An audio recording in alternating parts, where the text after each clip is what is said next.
நான் சில மாதங்களுக்கு முன்னாடி சொன்னேங்க, அந்தர் அனுபூதி சத்சங்கத்தும் போது சொன்னேன்.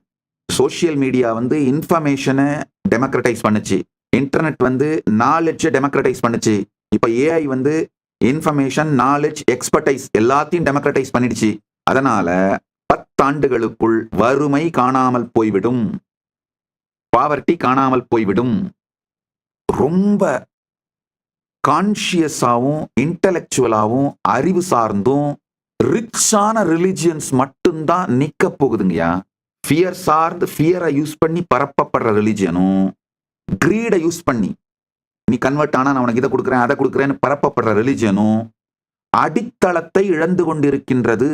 அந்த ரிலிஜியனோட பார்ட்டா இருக்கிறவங்களே மெதுவா நம்பிக்கையை இழந்து சனாதன இந்து தர்மத்தை நோக்கி மூவ் ஆகுறாங்க. காரணம் என்னன்னா, நாலேஜ் சென்ட்ரிக், நாலேஜ், எக்ஸ்பர்டைஸ் இதெல்லாம் டெமோக்ரட்டைஸ் பண்ணி அது மூலமா பில்ட் பண்ணப்பட்ட ரிலிஜியன் சனாதன இந்து தர்மம் இல்லையா?